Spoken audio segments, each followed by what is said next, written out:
تعلم على العلماء حتى تعرف الإسلام صحيحا. إن الحمد لله نحمده ونستعينه ونستغفره ونعوذ بالله من شرور أنفسنا ومن سيئات أعمالنا من يهده الله فلا مضل له ومن يضلل فلا هادي له وأشهد أن لا إله إلا الله وحده لا شريك له وأشهد أن محمدا عبده ورسوله صلى الله عليه وعلى آله وأصحابه وسلم تسليما كثيرا أما بعد. Gjithë lavdia I takon vetëm Allahut, ata falenderojmë dhe I shprehim lavdi, prej Tij kërkojmë ndihmë dhe prej Tij kërkojmë falje. Kërkojmë mbrojtje tek Allahu nga e keqja e vetes sonë dhe nga të këqijat e veprave tona. Kë udhëzon Allahu s'ka kush e devijon dhe kë e devijon Allahu s'ka kush e udhëzon. Dëshmoj se nuk ka të adhuruar të drejtë përveç Allahut një, I cili nuk ka ortak dhe nuk ka rival, dhe dëshmoj se Muhamedi është rob dhe I dërguar I Tij. Selavatet dhe selamet e shumta të Allahut qofshin për të, për familjen e Tij dhe të gjithë shokët e Tij, si dhe të gjithë ata që ndjekin udhën e tyre deri në ditën e gjykimit. Mëtej, o Zoti ynë Ti je I lartësuar dhe I pastër nga çdo emet, ne nuk dimë asgjë pas asaj që ne ke mësuar Ti. Në të vërtetë Ti je I gjithdituri, I urti, o Allah, na bëj të dobishme atë që na ke mësuar, na mëso atë që na bën dobi. Na shto diturin, na përmirëso gjendjen tonë tërësi dhe mos na lër të mbështetur në vetët tona asnjë çast. Vazhdojmë me tefsirin e disa ajeteve prej sureve të pjesës së Kuranit që quhet Mufassal, dhe jemi te surja At-Talaq.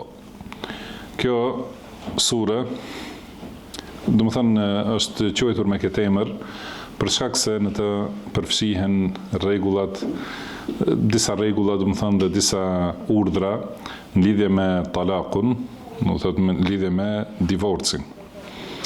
Dhe kjo sure është prej sureve që kanë zbritur në Medinë, edhe për këtë ka ixhma, shumë prej dietarëve të tefsirit kanë përmendur se është prej sureve të Medinës. Qëllimi kryesor I surës është pra sqarimi I disa rregullave të talakut. Kurse prej temave të tjera, domethënë temat që përmenden këtë sure janë përmendja e formës së drejtë të talakut ose talaku I ligjshëm, dhe çka ka të bëjë pastaj me periudhën pas talakut, domethënë për periudhën e pritjes, idde, periudhën dhënien ose ushqimin e fëmijëve, gjithënien për fëmijët, si duhet të jetë furnizimi, banimi e kështu me radhë. Gjithashtu përmendet këtu marrja e dëshmitarëve për talak, për kthim dhe për këto veprime, domethënë lidhje me divorcin. Gjithashtu në këtë sure ndalohet dëmtimi I gruas, që edhe në momentin kur divorcohet, edhe ndalohet, domethënë dëmtimi ose ngushtimi dhe presioni, do të thotë ndaj gruas. Në shumë ajete përsëritet urdhri dhe përkujtimi për takwa, për t'ju ruajtur Allahut subhanahu wa taala, edhe për të vepruar sipas ligjeve dhe kufive që I ka caktuar Allahu I lartësuar. Dhe përmendet domethënë mbështetja në Allahun, tawakkul, dhe pasojat e mira ose rezultatet e mira që I sjell mbështetja në Allahun subhanahu wa taala. Gjithashtu përmendet përfundimi I keq I atyre që I kanë kundërshtuar urdhrat e Allahut dhe I kanë kundërshtuar të dërguarit e Allahut subhanahu wa taala. Dhe përmendet po ashtu është përkujtim kjo sure për mëshirën e pafundme të Allahut subhanahu wa taala, dhe prej mëshirës së Allahut është që I ka dërguar pejgamberët dhe I ka zbritur ligjet që të ecë njeriu dhe në veçanti ky ummet, domethënë të ecë në rrugën më të dobishme dhe më fitimprurse. Dhe përmendet përfundimi I mirë I besimtarëve të devotshëm dhe të sinqertë, edhe gjithashtu më në fund përmendet fuqia e Allahut subhanahu wa taala, edhe se çdo gjë është me caktimin e Tij, edhe çdo gjë është sipas dëshirës së Tij subhanahu wa taala. Në fillim, Allahu i lartësuar thot, në fillim të kësaj sureje, thot Allahu i lartësuar, ja ejuhen nabiju, idha tallaqtumun nisaa fatalliquhunna li iddatihinna wa ahsul idda, wattaqullaha rabbakum. Do të thënë, o pejgamber. Pra ajeti i drejtohet në radhë të parë pejgamberit sallallahu alaihi wasallam, edhe përmes pejgamberit sallallahu alaihi wasallam, do të thënë urdhri është për gjithë umetin e tij. Edhe argument për këtë është që menjëherë pas thirrjes së pejgamberit sallallahu alaihi wasallam në një ajes, urdhri i folja, do të thënë në mënyrën urdhërore vjen për shumës. Pra, ja ejuhen nabiju, o profet, idha tallaqtumun nisaa, do të thënë kur ti divorconi gratë, fatalliquhunna li iddatihinna wa ahsul idda. Do të thënë divorcojni në kohën e pritjes, në atë që quhet idda. Dhe numrojeni idden. Do të thënë numrojeni këtë periudhën e pritjes, ose regjistrojeni mirë dhe mbajeni mend mirë. Wattaqullaha rabbakum, edhe ruhuni Allahut Zotit tuaj, do të thënë duke i zbatuar urdhrat e tij, duke u larguar prej ndalesave, prej asaj që ka ndaluar Allahu subhanahu wa taala, do të thënë që kështu ti ruheni dënimit të Allahut dhe ti ruheni zemrimit të Allahut Zotit tuaj. La tukhrijuhunna min buyutihinna wala yakhrujna illa an ya'tina bi fahishatin mubayyinah. Do të thënë, mos i nxirrni prej shtëpive të tyre, pra mos i nxirrni gratë prej shtëpive të tyre, dhe ato mos dalin përveç nëse bëjnë ndonjë mëkat të rëndë dhe të qartë. Do të thënë që është i dukshëm dhe i argumentuar. Wa tilka hududullah, do të thënë këto janë kufit e Allahut. Wa man yata'adda hududallahi faqad zalama nafsahu. Kush i shkel kufit e Allahut, ai ka bërë padrejtësi vetes vet. La tadri la'alla Allah yuhdithu ba'da dhalika amra. Do të thënë, nuk mund ta dish ti, ndoshta Allahu pas kësaj, do të thënë, sjell një çështje tjetër, një ndryshim të gjendjes. Pra, si thamë në fillim të ajetit, Allahu i lartësuar thot, ja ejuhen nabiju, do të thënë, o pejgamber. Është urdhri i drejtuar për pejgamberin sallallahu alaihi wasallam dhe është urdhër që përfshin gjithë umetin e tij. Dhe shkaku i shpalljes këtij ajeti është ajo mund të jetë ajo që është përmendur domethënë në një transmetim se pejgamberi sallallahu alaihi wasallam e ka divorcuar Hafsan, bijën e Omerit radhiyallahu anhuma, dhe Hafsa radhiyallahu anha ka qenë një prej grave të pejgamberit sallallahu alaihi wasallam. Ajo është bija e Omer ibn al-Khattabit radhiyallahu anhu. Ka qenë e martuar me Khuneis ibn Hudhafa ibn Qais ibn Adi, i cili ka bërë hijret, do të thënë, me gruan e tij Hafsan, kanë bërë hijret bashkë në Medinë. Pastaj, pas luftës Bedrit, ka vdekur ky burri, Khuneis ibn Hudhafa. Dhe pas vdekjes së tij, Hafsa është martuar me pejgamberin sallallahu alaihi wasallam. Pastaj, pas një periudhe, pejgamberi sallallahu alaihi wasallam e ka divorcuar Hafsën. Do të thënë që ka qenë divorc i parë që lejohet kthimi pas tij. Dhe pas këtij divorci, ka ardhur Xhibrili alayhi salatu wassalam dhe i ka thënë inna Allaha ya'muruka an turji'ha. Do të thënë Allahu të urdhëron që ta kthesh Hafsën, do të thënë të vazhdosh martesën me ta. Innaha sawamatun qawwama, sepse ajo agjiron shumë dhe falet shumë natën. Wa innaha zawjatuka fil janna, edhe ajo do të jetë gruaja jote në xhennet. Edhe Hafsa radhiyallahu anha ka vdekur në vitin 45 në Medinë, gjatë khilafetit të Muawiyes radhiyallahu anhu, dhe është varrosur në Beqi', në Medinë, të varret e Medinës, radhiyallahu anha wa ardaha. Do thotë pejgamberi sallallahu alaihi wasallam ka divorcuar, pastaj e ka kthyer prap, domethënë me shpallje nga Allahu subhanahu wa ta'ala. Po ashtu është transmetuar nga Abdullah ibn Umar radhiyallahu anhuma se e ka divorcuar gruan e tij kur ka qenë ajo me menstruacione.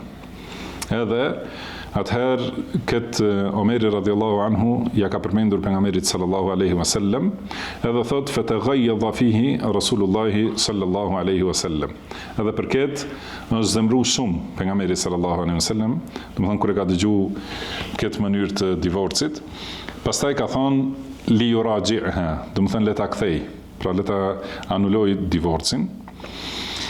Dhe ka thonë thumme yumsikha hatta tathur, pastaj ta mbaj si grua derisa të pastrohet ajo, domethënë derisa të kaloj periudha e menstruacioneve.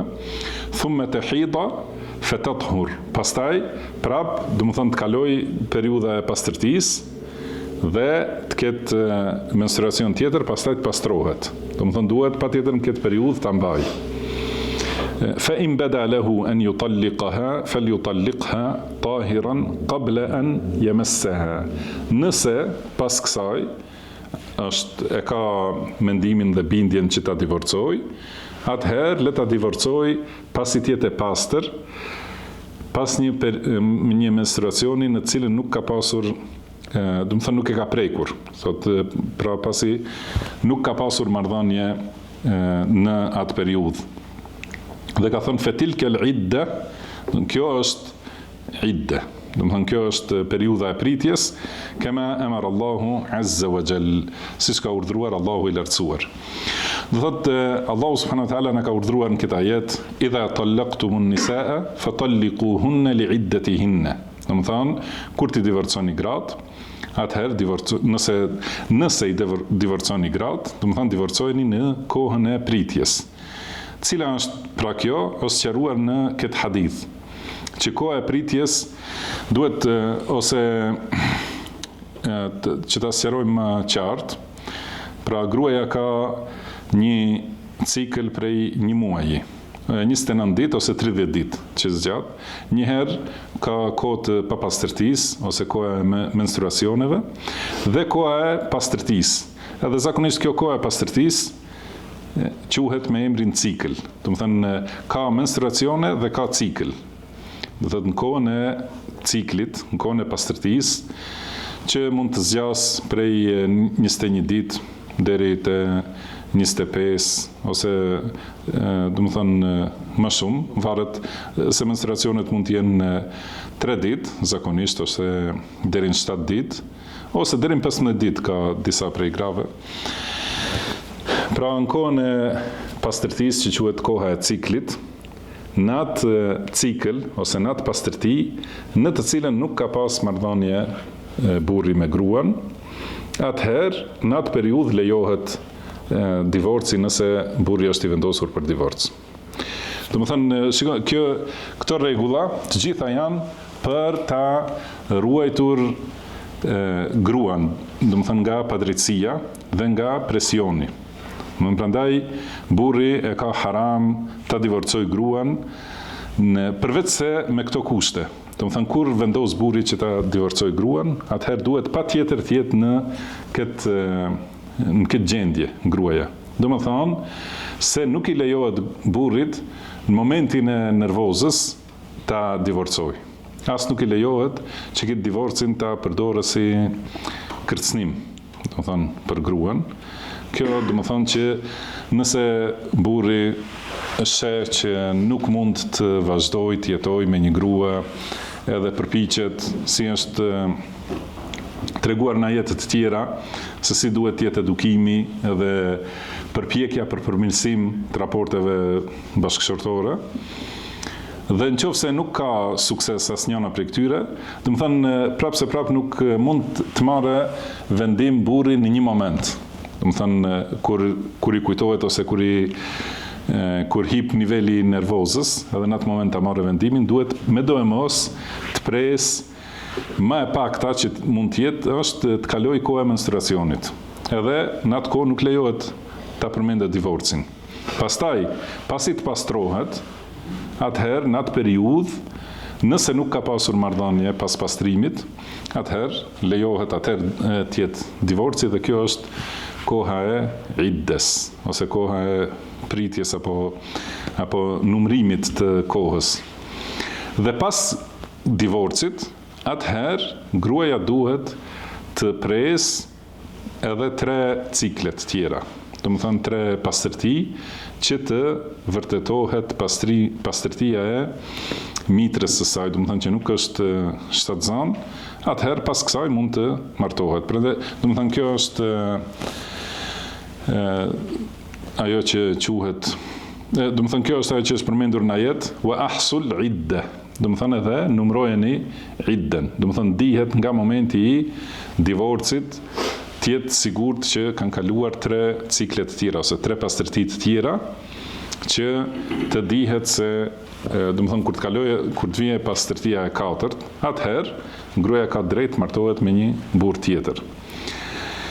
Dhe gjithashtu, gjatë kësaj periudhe, para se të kaloj koha e iddes, atëherë burri ka të drejt ta kthej gruan, edhe ta vazhdoj martesën, si që ka qenë, me ato dëshmitarët edhe aktin e martesës edhe, do më thënë, mehrin e parë, kështu do më thënë me të njëjtën vazhdon. Nëse ndodh njëherë një talak dhe një kthim, atëherë kjo numrohet, numër 1. Në këtë periudhë do thot ka të drejtë ta kthej. Pastaj mund ndodh më vonë edhe një tjetër. Do të thënë pasi ndodh vazhdimi i martesës, mund ndodhe që më vonë të ketë, do të thënë të jenë të detyruar që të ndahen përsëri. Edhe herën e dytë ka drejt burri ta kthej. Nëse ndodh hera e tretë, atëherë nuk ka të drejt burri më ta kthej atë grua dhe nuk mund të jenë të martuar. Atëherë kjo quhet ndarje bain, do të thënë, si më thon përfundimtare, ose ndarje ose divorc ndarës. Do të thënë, hera e tretë është divorci ndarës që nuk lejohet martesa pas tij. Përveç nëse pas kalimit prap të kohës së pritjes, pas 3 pastrimeve. Edhe atëherë martohet me një burr tjetër, me një martesë të ligjshme dhe të zakonshme, dhe jeton me ta, dhe ndodh pastaj prej tij ndahet, me të parën ose me të tretën ndahet prej tij, atëherë ka mundësi që burri ta kërkojë për martesë, do të thënë ta kërkojë atë grua për martesë, pastaj nëse ajo pranon edhe përgjegjësi i saj, do të thënë bëhet nikah i ri nga e para, nga zero duhet dëshmitar, duhet meher i ri e kështu me radhë. Do të thënë kjo është, pra në kohën e pritjes, burri mund ta kthej vetëm me një fjalë gruan ose me një veprim, edhe vazhdon martesa e njëjtë. Nëse ka mbaruar koha e pritjes, atëherë nuk mund ta kthej burri, por duhet ta kërkoj. Kur të mbaroj martesa, kur të mbaroj koha e pritjes, do të thënë duhet të jetë të ketë dalë prej gjitha borxheve burri, ta ketë pagu mehrin, edhe të ketë paguar gjithashtu edhe atë pagesën e talakut, ndarjes, edhe do të thënë ka përfunduar çdo gjë. Pastaj, nëse i kujtohet që duhet të vazhdoj me atë grua, atëherë duhet ta kërkojë atë nga e para, edhe bëhet martesë e re.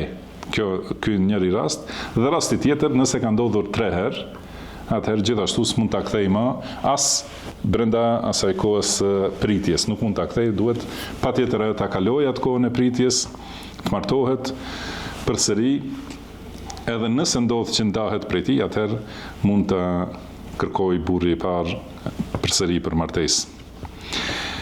Kjo koha e pritjes e morëm vesh, do të thënë si është më e zakonta, do të thënë është kjo, me 3 cikle ose 3 cikle të pastërtisë duhet të kalojnë. Por nëse gruaja është shtatzan, atëherë, do të thënë lejohet gjithashtu edhe talaku ndodh gjatë shtatzanisë. Nëse është shtatzan, atëherë idde ose koha e pritjes mbaron me lindjen e fëmisë. Nëse është në moshë që nuk ka më menstruacione, atëherë koha e pritjes është 3 muaj.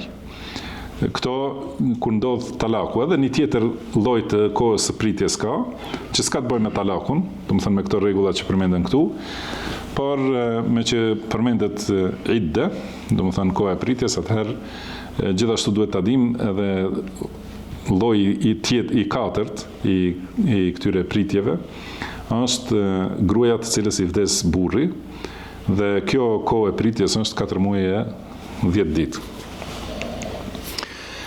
Pra, thot Allahu i lartësuar, ja ejuhen nebiju, idha tallaqtumun nisaa fatalliquhunna li'iddatihinna wa ahsul idda. Do më thanë, pra, o profet, nëse i ndani gratë, atëherë ndajni në kohën e pritjes dhe llogariteni kohën e pritjes, do më thënë duhet patjetër të shënohet saktë dhe dihet kur ka kaluar ajo kohë, sepse lidhen normat tjera, do më thënë normat e kthimit, edhe normat e ndarjes përfundimtare dhe normat e martesës tjetër, do më thënë, prandaj duhet të kenë parasysh saktë. Se argumenti për këta është fjala e Allahut, wal mutallaqatu yatarabbasna bi anfusihinna thalathata quru, do të thonë ato që divorcohen, gratë të cilat divorcohen, duhet të presin në vetvete 3 cikle, do të thonë 3 cikle të pastërtisë. Dhe pastaj thot Allahu, wattaqullaha rabbakum, do të thonë ruhuni Allahut, Zotit tuaj, do të thonë keni parasysh këto rregulla, edhe ecni sipas tyre, mos i shkelni ato që i ka caktuar Allahu, dhe mos veproni diçka, do të thënë duke bërë padrejtësi, siç ka qenë në xahiliet. Do të thënë kohën e xahilietit, pasi gruaja nuk ka pasur asnjë pozitë, asnjë vlerë, do të thënë nuk i kanë dhënë asnjë vlerë gruas, madje edhe familja e gruas, nëse e ka divorcu burri, do të thënë nuk kanë reaguar me asnjë lloj reagimi për ta mbrojtur të drejtën e gruas. Kështu i kanë harru rregullat, ose nuk i kanë pas parasysh, nuk kanë pasur parasysh asnjë rregull dhe asnjë kufi në lidhje me divorcimin e grave. Edhe kanë divorcu gruan secilin moment, edhe i kanë bërë padrejtësi gjatë divorcimit, nuk ja kanë dhënë hakun që i ka takuar nga martesa. Prandaj këtu Allahu pasi përmend këto rregulla thot wattaqullaha rabbakum, do të thonë ruhuni Allahut, friksoni Allahut, edhe ruhuni dënimit dhe zemrimit Allahut, duke i zbatuar këto rregulla dhe mos bini në padrejtësi. Dhe gjithashtu në vazhdim thot la tukhrijuhunna min buyutihinna wala yakhrujna, do të thonë mos i nxirrni prej shtëpive të tyre. Pra, shtëpitë në të cilat kanë jetu këto gra, pasi ti divorcosh, do të thënë pasi burri e divorcon gruan, nuk ka të drejtë ta nxjerrë nga shtëpia. Do të thënë, pasi Allahu ka urdhëruar për takwa, thot wala tukhrijuhunna min buyutihinna. Pra mos i nxirrni prej shtëpive të tyre. Edhe shtëpia mund të jetë e burrit, mirë po këtu Allahu e ka quajtur shtëpia e saj. Do të thënë mos nxirrni prej shtëpisë së saj, në të cilën ajo ka jetuar. Pra në kohën e pritjes nuk i lejohet burrit që ta nxjerrë gruan prej shtëpisë ku ka jetuar. Që do të thonë se vazhdon obligimi i burrit që ta sigurojë banimin e gruas, edhe ushqimin e saj dhe veshmbathjen e saj. Do të thonë këto vazhdon obligimi i burrit, nuk përfundon vetëm do të thonë me momentin e talakut, nuk përfundon. Do të thonë vazhdon që e ka obligim të kujdeset për ta.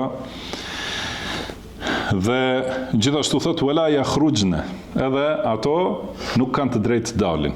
Do të thonë ky talaku në Islam është me marrëveshje të mirë dhe të plotë. Do të thënë nuk është që njëna palë zemrohet, edhe atëherë ja shkel gjitha të drejtat që i ka. Do të thënë në atë moment që unë jam zemru edhe në nxjerr prej shtëpisë edhe nuk ja jap mehrin edhe nuk ja lën fëmijët e kështu me radhë, kjo nuk ekziston në Islam. Ka ekzistuar në xahilije. Edhe sot ekziston të disa njerëz, edhe këtë ja veshin Islamit, mirë po, Islami është i pastër për këtyre.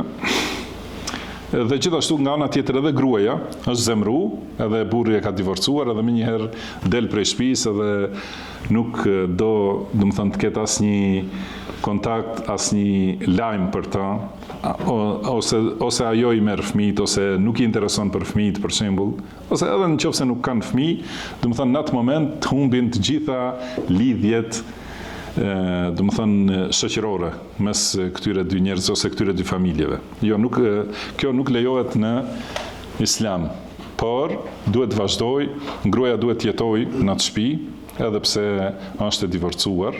Mirë, po divorcimi nuk është bë, si i thonë në konton, nuk është bërë i plotfuqishëm. Më thënë është thonë, por duhet të kalojnë 3 cikle që të bëhet i plotfuqishëm edhe të realizohet. Edhe atëherë, pasi realizohet, atëherë ka rregullat tjera që përmenden më vonë. Domethënë as burri nuk e nxjerr prej shtëpisë, as gruaja nuk guxon dalë prej shtëpisë, por thot illa an yatina bi fahishatin mubayyina. Përveç nëse kanë bërë një mëkat të madh që është i qartë. Domethënë, përket ka shumica e dietarëve të tefsirit thonë se është për qëllim zinaja. Nëse ka bërë zina, atëherë do të dalë prej shtëpisë që ti ekzekutohet dënimi për zina. Domethënë, nëse mubayyina, domethënë e sqaruar me argumente, që është me 4 dëshmitar ose me pranim. Domethënë, nëse vetë ajo pranon, atëherë lejohet që dalë prej shtëpisë edhe del për ekzekutimin e dënimit. Por nëse nuk ka 4 dëshmitar, edhe nëse burri akuzon gruan për zina, atëherë nuk ka, domethënë, gjithashtu nuk i zbatohet dënimi nëse ajo nuk e pranon. Pra burri akuzon gruan e tij për zina, kurse gruaja e mohon këtë. Atëherë, nuk e dia kemi folë për këta në tjetër kështu mësimet e tefsirit. Domethënë është quhet një norm li'an ose mula'ana, domethënë bëhet mallkim mes të dy bashkëshortëve.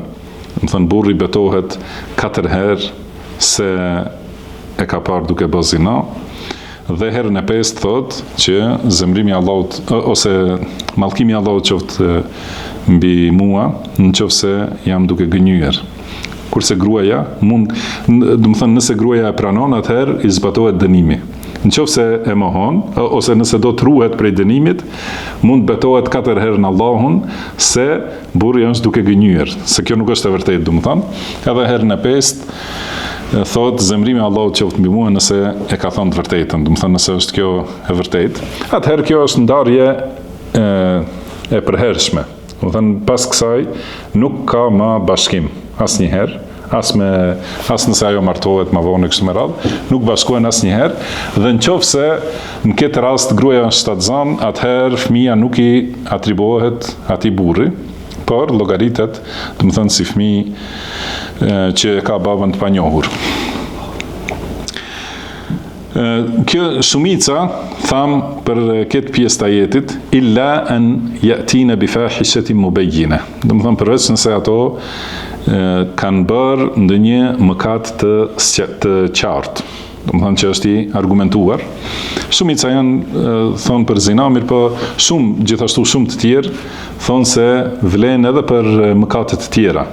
Nëse për shembull ajo grua është me sjellje shumë të keqe, edhe shumë i shqetëson banorët e asaj shtëpie, domethënë burrin ose familjen e burrit ose fëmijët, domethënë i sulmon me fjalë ose me veprime, me fizikisht, domethënë që nuk mund të jetojnë ato në prezencën e saj, atëherë ajo nxirret prej shtëpie. Përndryshe, nëse nuk është në këtë gjendje, atëherë nuk ka të drejtë që burri ta nxjerrë prej shtëpisë. Dhe pastaj thot Allahu wa tilka hududullah. Domethënë këto janë kufit dhe rregull, domethënë ligjet e Allahut subhanahu wa taala. Domethënë këto norma që u përmendën më herët janë kufit që i ka caktuar Allahu i lartësuar, kufit sheriatik, dhe i ka sqaruar, prandaj qëndroni aty ku e ka, domethënë tekstualisht si janë rregullat e vërtetuara në Kur'an dhe në Sunet, domethënë duhet të qëndroj besimtari në atë vijë, domethënë aty ku e ka caktuar Allahu subhanahu wa taala. Wa man yata'adda hudud Allah faqad zalama nafsa. Kurse kur dikush i shkel kufit e Allahut, domethënë nuk vepron sipas asaj që ka caktuar Allahu sheriatikisht, domethënë atëherë ai i ka bërë padrejtësi vetvetes, domethënë e ka dëmtuar vetveten, e ka ngarkuar veten me mëkate, edhe për ato mëkate, domethënë pse i ka bërë padrejtësi vetvetes, sepse e ka ngarkuar me diçka që nuk mund ta duroj pasojën e saj. Domethënë që është dënimi në ahiret. Edhe këto janë gjitha kërcënime, domethënë që besimtarit ketë kujdes shumë në këtë temë. Domethënë edhe pas martesës ka në vende tjera të librit Allahut urdhra dhe këshilla të shumta se si duhet sillet burri me gruan e tij dhe gruaja gjithashtu si duhet sillet ndaj burrit të saj. Dhe domethënë gjitha këto edhe nëse ndodh mosmarrveshje ka rregulla se si duhet zgjidhen që mos ndodh ndarja dhe prishja e familjes, por nëse nuk ka zgjidhje tjetër përveç se talak, atëherë edhe gjatë talakut ka rregulla që i ka caktuar Allahu subhanahu wa taala dhe duhet të dy t'i përmbahen atyre rregullave, përndryshe nëse i shkelin këto rregulla, atëherë i kanë bërë padrejtësi vetvetes. Dhe tham nëse kur kalon koha e pritjes do të flitet në ajetin vijues. Dhe në fund këtij ajeti thot Allahu la tadri la'alla Allaha yuhdithu ba'da dhalika amra. Domethënë ti nuk mund ta dish, ndoshta Allahu sjell diçka tjetër pas kësaj. Domethënë pas talakut. Domethënë tani janë të ndarë burri dhe gruaja. Llogaritën se nuk janë llogaritin ata njëri tjetrin se nuk janë në martesë edhe largohen prej njëri tjetrit. Ndoshta kjo shkakton një çështje të mirë ose një mendim të mirë ose gjendje të mirë.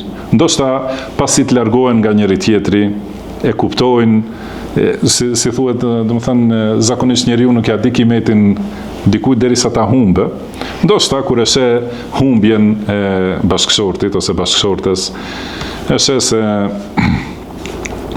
domethënë ja kupton vlerën më shumë, edhe dëshiron kthimin, edhe dashuria ndoshta atëherë kur qetësohen emocionet tjera, dashuria shfaqet. Edhe pastaj gjithashtu ka mundësi që të dy mund t'i mendojnë më mirë pasojat e ndarjes, edhe pas një kohe ndoshta ndodh që duan të kthehen. Prandaj për këtë shkak janë këto rregulla. Domethënë njëherë duhet të vazhdojnë të jetojnë në atë shtëpi, edhe burri duhet vazhdojë të kujdeset për gruan, edhe gruaja gjithashtu duhet të ketë sjellje të mirë, nuk duhet domethënë të jetë të egërsohet ndaj familjes burrit. Ndoshta me këtë, domethënë do të vijë ndonjë përfundim i mirë, edhe do t'i kthehen njëri tjetrit me më mirë se sa kanë qenë para këtij divorci. Pastaj mirë po, nëse kalon koha e pritjes, kalon e gjithë koha e pritjes, atëherë ka rregulla që duhet të dihen dhe në ajetin vijues, në ajetin e dytë, thot Allahu i lartësuar, fa idha balagna ajalahunna. Domethënë kur ta arrin kohën, kur ta arrin këtë afatin, ose kur t'jenë në momentin e fundit të arritjes së afatit. Fa amsikuhunna bima'rufin aw fariquhunna bima'ruf. Domethënë ose mbajni me të mirë ose ndajni me të mirë. Domethënë kur kanë kalu 3 cikle edhe janë ditët e fundit, atëherë duhet të mendoj mirë burri, ose do ta kthej gruan edhe do ta mbajë në mënyrën më të mirë, bima'ruf. Domethënë me atë që është e mirë dhe e njohur si e mirë, do thotë që të përmirësohet sjellja edhe të përmirësohet domethënë aspekti i përmbushjes së obligimeve, edhe të burrit edhe të gruas. Por këtu është urdhri për burrat, fa amsikuhunna bima'ruf, domethënë mbajini ato me mirësi. Do të thënë edhe prej mirësisë është që do të thënë sjellja të jetë më e mirë pas kësaj. Edhe prej mirësisë është gjithashtu që burri mos e përdor këtë ndarjen pastaj si mjet për presion. Jo ti thot pastaj pas ndarjes, a është si ndava një herë, edhe prapë ndaj nëse do të thënë nuk më bindesh si du unë kështu me radhë. Pra duhet të jetë nëse e mban, atëherë duhet të jetë mbajtja me të mirë, bi ma'ruf. Au fariquhunna bi ma'ruf, ose ndajni me të mirë. Dhe kjo ndarja, do të thënë tani ndarja përfundimtare, është me të mirë, do të thënë duke ja dhënë mehrin e plot, nëse ka mbetur diçka prej mehrit, duhet t'ja japë plotësisht. Por është e preferuar gjithashtu që përveç mehrit burri t'i japë edhe diçka shtesë që quhet do të thënë ajo dhurata për zbutjen e divorcit. Do të thënë është gjithashtu është e preferuar që të jep do të thënë të jetë një dhuratë shtesë jashtë obligimit të mehrit. Edhe ndarja të jetë gjithashtu me fjalë të mira, jo me armiqësi edhe shkatrim mes këtyre dy familjeve, por ndarje bi ma'ruf, do të thënë me atë që është e njohur se është e mirë. Dhe në ajet tjetër ka thënë Allahu i lartësuar: wa idha talaqtumun nisaa fabalaghna ajalahunna faamsikuhunna bima'rufin aw sarrihuhunna bima'ruf. Do të thonë kur ti ndani gratë, kur ti divorconi gratë dhe kur ta arrin afatin e pritjes, atëherë ose mbajni me të mirë ose lirojni me të mirë. Do të thonë këtu është përmendur fjala sarrihu, do të thënë lirojni me të mirë. Wala tumsikuhunna diraran lita'tadu, dhe mos i mbani ato me presion, do të thënë me shtypje, që të bëni padrejtësi ose ti shkelni kufit e Allahut. Wa man yaf'al dhalika faqad zalama nafsahu. Kush e bën këta, ai i ka bërë padrejtësi vetes, do të thënë e ka ngarkuar veten me këtë mëkat dhe do të thënë diçka që është padrejtësi për veten e tij. Pastaj në vazhdim thot ajeti: wa ashhidu dhawi adlin minkum. Do të thënë merrni dëshmitar dy të drejtë nga mesi juaj. Do thot dëshmitar siç merren dy të drejtë për lidhjen e nikahut, për lidhjen e kurorëzimit, gjithashtu edhe për divorcin ose shkurorëzimin duhet të ketë dy dëshmitar, dhe për kthimin gjithashtu duhet të ketë dy dëshmitar. Do të thënë, pra pasi dëshmitarët dëshmojnë se këta dy persona janë martuar, duhet patjetër të ketë dy dëshmitar që dëshmojnë se janë të shkurorëzuar, të divorcuar. Dhe nëse kjo ndodh, gjithashtu duhet të ketë dy dëshmitar patjetër të drejtë që dëshmojnë se janë kthyer pas divorcit. Do të thënë këto për këtë është këto i përfshin fjala wa ashhidu dhawi adlin minkum. Do të thënë merrni dy dëshmitar të drejtë nga mesi juaj. Pastaj Allahu subhanahu wa taala u drejtohet dëshmitarve. Wa aqimu ash-shahadata lillah. Do të thënë dhe zbatojeni, plotësojeni dëshmin për hir të Allahut. Do të thënë pra që secili dëshmitar duhet ta ketë parasysh se barra e tij është e rëndësishme, edhe përgjegjësia e madhe. Do të thënë duhet të dëshmoj pa shtuar ose pa paksuar diçka prej asaj që e ka dëshmuar. Do të thënë, çka thot dëshmi? Ta thot atë që e ka pa dhe që e ka dëgju. Do të thënë ky është obligimi i tij, jo të komentoj ose të shtoj ose të paksoj diçka ose ta ndryshoj sipas qefit të tij apo sipas mendimit të tij, por dëshmia do të thonë që ta thot kur i kërkohet, do të thonë ta thot pikërisht atë që e ka dëgjuar dhe që e ka parë. Edhe këtë duhet ta bëj me sinqeritet për Allahun subhanahu wa taala, sepse Allahu e ka obliguar që të jetë dëshmitar me të drejtë. Edhe duhet ta çojnë vend urdhrin e Allahut. Dhe pastaj thot Allahu: "Dhalikum yu'adhu bihi man kana yu'minu billahi wal yawmil akhir." Do të thënë nga këto këshilla ose këto urdhra këshillohet apo përfiton domethënë ai që beson në Allahun dhe ditën e gjykimit. Domethënë të gjitha këto që u sqaruan, kush përfiton nga këto, edhe kush domethënë e ka niyetin dhe vendosmërinë që t'i zbatojë ato, e ka ai njeri që beson në Allahun dhe në ditën e gjykimit. Edhe besimi në Allahun dhe ditën e gjykimit përmendet në shumë ajete, domethënë për shumë këshilla dhe norma, sepse kuptohet që zbatimi i tyre pritet nga njeriu që është besimtar. Besimtar, domethënë që i beson Allahut edhe beson se do të qëndrojë para Allahut në ditën e gjykimit. Ai e ka parasysh secilin urdhër të Allahut edhe i ka parasysh ato që i ka ndaluar Allahu dhe nuk i shkel kufit e Allahut. Kurse njeriu që nuk beson ditën e gjykimit, ai mendon se nëse ik prej ose shpëton prej përgjegjësisë në dunja, atëherë nuk ka më përgjegjësi për të. Edhe nuk përfiton nga këshillat dhe nga urdhrat. Prandaj, domethënë shihni në raste të shumta, disa veprime të njerëzve me të vërtetë të bëjnë të dyshosh, a besojnë ata në ditën e gjykimit, domethënë mënyrën se si nuk e kanë parasysh mbikëqyrjen e Allahut subhanahu wa taala. Prandaj Allahu ka thënë, pra nga këto përfiton edhe merr këshill ose merr mësim ai që beson në Allahun dhe në ditën e gjykimit. Pastaj më një herë në vazhdim thot Allahu: "Wa man yattaqillaha yaj'al lahu makhraja."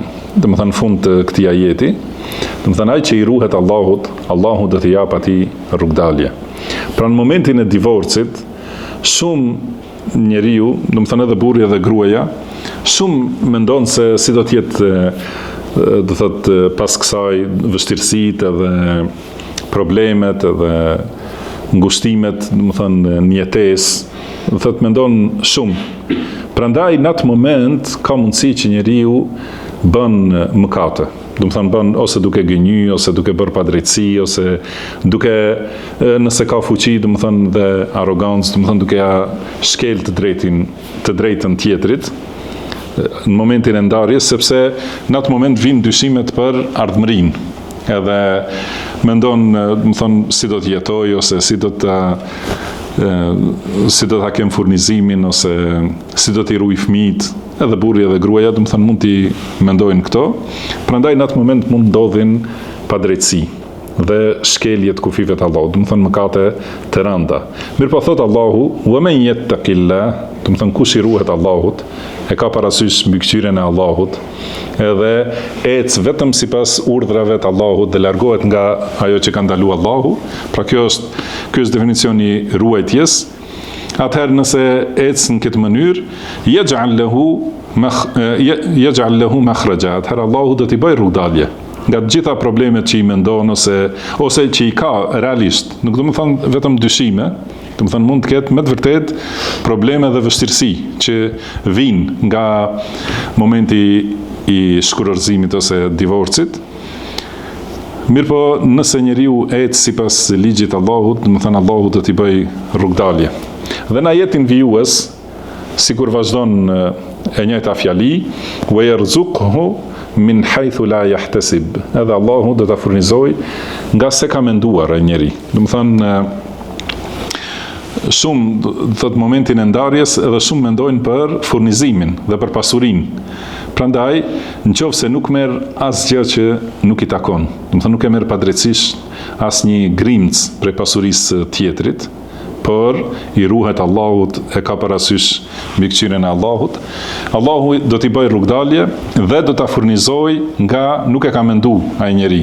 Edhe kjo nuk është vetëm për çështjen e divorcit, domethënë secilën çështjen, secilin moment, në secilën gjendje të jetës, njeriu duhet ta ketë parasysh këtë ajet. Domethënë ai që i ruhet Allahut, nuk bën mëkate në momentet e vështirësisë, sepse atëherë shejtani më shumë mashtron njeriu edhe manipulon. Pra në momentin kur ka vështirësi njeriu dhe ngushticë, atëherë duhet ta ketë parasysh mbikëqyrjen e Allahut edhe t'i ruhet Allahut, dhe Allahu do t'i jap rrugdalje dhe do ta furnizoj nga nuk e ka menduar. Si ka thënë Allahu edhe në ajete të tjera, thot: "Lilladhina ahsanu fi hadhihi ad-dunya hasana." Do të thonë ata që bëjnë mirë në këtë dunja kanë mirësi. ju vinë të mira në këtë dunja. Wala darul akhirati khairun wala ni'ma darul muttaqin. Kurse vendbanimi i ahiretit është më i mirë dhe do të thënë sa i mirë është vendbanimi i të devotshmëve. Gjithashtu ka thënë Allahu: "Qul ya ibadi alladhina amanu ittaqu rabbakum." Do të thënë thuaj o robërit e mi që keni besuar, rujuni Zotit tuaj. "Lilladhina ahsanu fi hadhihi ad-dunya hasana." Do të thënë ata që kanë bërë mirë do të kenë të mira në këtë dunja dhe gjithashtu në ahiret. Gjithashtu ka thënë Allahu: "Walau anna ahla al-qura amanu wattaqaw lafatahna alayhim barakatin min as-sama'i wal-ard." Dhe ka thënë Allahu pra sigur banorët e vendbanimeve të shumta, do të thonë nëse kishin besuar dhe ishin ruajtur, kishin pasur takwa, atëherë do t'u hapnim atyre bereqetet e qiellit dhe tokës. Do të thonë do t'i furnizonim me furnizime të shumta. Po ashtu ka thënë Allahu: "Walau annahum aqamu at-taurata wal-injila wama unzila ilayhim min rabbihim la akalu min fawqihim wa min tahti arjulihim." Dhe sikur ta kishin zbatuar ata Teuratin dhe Injilin, ehlul kitab që nuk kanë zbatuar, por e kanë shtrembruar, po sikur ta kishin zbatuar ashtu si ka zbrit Allahu, atëherë do të kishin ngrënë nga lart edhe poshtë këmbëve të tyre. Do të thonë do të kishte ardhur furnizimi nga qielli dhe nga toka. Dhe prandaj thot në vazhdim të ajetit, thot Allahu: "Wa man yatawakkal 'ala Allahi fa huwa hasbuh." Do të thënë kush i mbështetet te Allahut, Allahu i mjafton atij. Do të thënë ai që mbështetet tek Allahu, do të thënë se i merret pasuria që nuk ka qenë e drejtë e tij. Do të thënë për shemb te ndarja duhet patjetër ta paguaj mehrin edhe diçka tjetër që duhet t'ia japë gruas. Edhe si i largohet ajo prej pasurisë, por nuk bën haram, i friksohet Allahut dhe mbështetet në Allahun. Atëherë Allahu do ta furnizojë dhe Allahu i mjafton. Mos mendoj se, do të thënë, asnjë krijesë nuk duhet mendoj se varet nga ndonjë krijesë tjetër. Asnjë njeri nuk varet nga një njeri tjetër, por kush mbështetet tek Allahu, atij Allahu i mjafton, si ka thënë pejgamberi sallallahu alaihi wasallam, në hadith që transmeton Omeri radhiyallahu anhu, thot se ka dëgjuar të dërguarin e Allahut sallallahu alaihi wasallam duke thënë: "Law annakum tawakkaltum ala Allahi haqqa tawakkulihi." Do të thënë sikur të ishit mbështetur në Allahun, më të vërtetë si takon Allahut që të mbështeteni tek ai, le razaqakum kama yarzuqu at-tayr.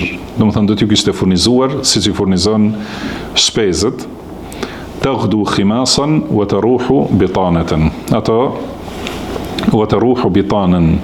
Do të thënë shpesë në mëngjes dalin me bark të zbrazur, të uritura, dhe në mbrëmje kthehen me, do të thënë, gushën e mbushur. Pastaj në vazhdim thot Allahu: "Inna Allaha balighu amrihi." Do të thënë Allahu e zbaton urdhrin e tij. Do të thënë patjetër do të shkojnë në vend caktimi që e ka caktuar Allahu subhanahu wa taala. Do të thënë këtu është urdhri për qëllim urdhri i caktimit i krijimit, al-amru al-kauni, do të thënë urdhri i ekzistimit. Pra atë që ka caktuar Allahu që të ndodh, ajo patjetër do të ndodh.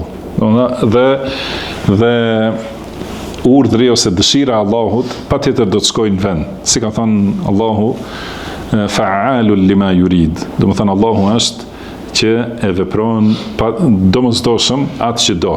Atë që do Allahu, ajo do të bëhet dhe nuk ka asnjë pengesë për të. Edhe nëse është e mirë, nuk mund ta pengojë atë askush. Edhe nëse është diçka e keqe që njeriu i friksohet dhe do të ruhet, nuk ka mundësi nëse ka caktuar Allahu që dikush ta pengojë atë ose ta ndryshojë.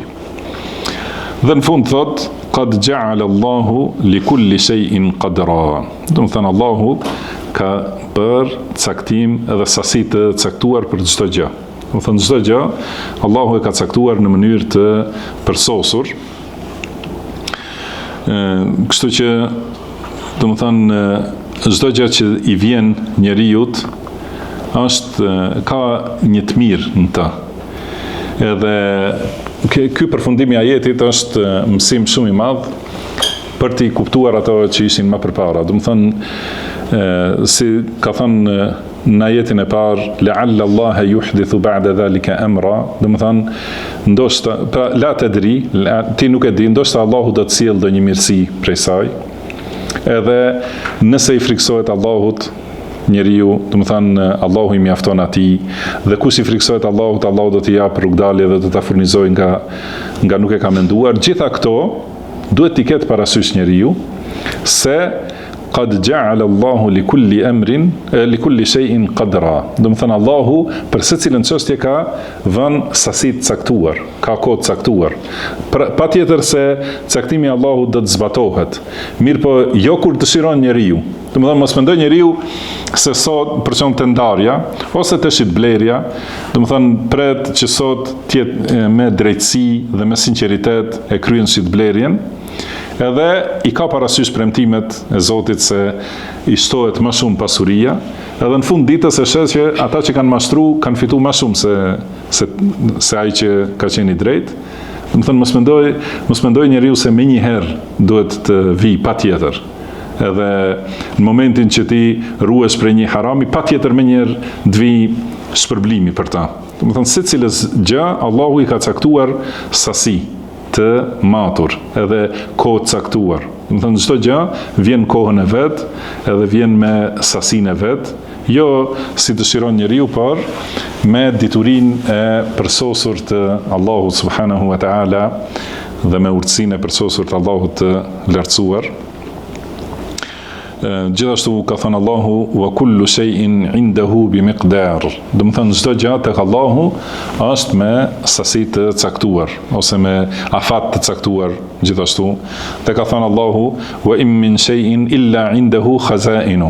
Do të thënë për çdo gjë tek Allahu janë thesaret dhe pasuritë. Do të thënë për çdo gjë dhe çdo krijesë që ekziston, i ka te Allahu thesaret dhe i ka pasuritë dhe furnizimet e Allahu subhanahu wa ta'ala. Wama nunazziluhu illa biqadarin ma'lum. Mirë po, nga të gjitha këto thesare zbresim vetëm me sasi të ditur, të njohur. Do të thënë çdo gjë që zbret, çdo gjë që vjen, do të thënë është e caktuar nga Allahu subhanahu. Dita kur do të vi, momenti kur do të vi, dhe sasia sa do të vi, është me caktim te Allahu subhanahu wa ta'ala. Prandaj njeriu me të vërtet duhet të mbështetet plotësisht Allahut, edhe ta ketë parasysh se Allahu i rregullon çështjet në mënyrën më të mirë. Edhe si ka thënë Imam Ibn al-Qayyim rahimahullah, sikur të ta zbulonte Allahu të fshehtën edhe të tregoj se si i ka rregulluar çështjet e tua, do të thonë do të coptohej zemra nga dashuria dhe falënderimi, madhrimi për Allahun subhanahu wa ta'ala. Edhe ka thënë dikush prej selefëve që edhe ti kisha pasun në dorë, do të thënë të kisha pas në dorë çdo gjë, do të thënë që të sjell për vete pasuri ose shëndet ose smundje kështu me radhë, do të thënë edhe ti kisha pas në dorë, përsëri do t'i kisha lënë që Allahu t'i zgjedh ato për mua, se ato që ka zgjedh Allahu, ato janë më të mirat dhe më të përsosurat. Dhe ashtu vjen përfundimi më i mirë. Po ashtu ka thënë mirë në ajetet më vonë, ka thënë Allahu wa man yattaqillaha yukaffir anhu sayyi'atihi wa yu'dhim lahu ajra. Do të thënë kush i ruhet Allahut, pra ka kujdes prej një mëkati, ruhet, atëherë Allahu ja fal mëkatet tjera ose gjunahet dhe gabimet tjera që i ka bërë dhe ja shton më shumë shpërblimet. Prandaj do të thënë duhet t'i ketë parasysh këto njeriu edhe në secilën çështje, edhe kur vjen puna edhe për çështjen e talakut, që është ndarja më e rëndë, do të thënë ndarja mes burrit dhe gruas, është prej ndarjeve më të rënda, pra duhet t'i ketë parasysh ligjet dhe urdhrat e Allahut subhanahu wa ta'ala. Mjaftojmë me kaq, wallahu a'lam, wa sallallahu wa sallama ala abdihi wa rasulihi nabiyina Muhammad. Subhanaka Allahumma wa bihamdika ashhadu an la ilaha illa anta astaghfiruka wa atubu ilaik wa akhiru da'wana anil hamdulillahi rabbil alamin.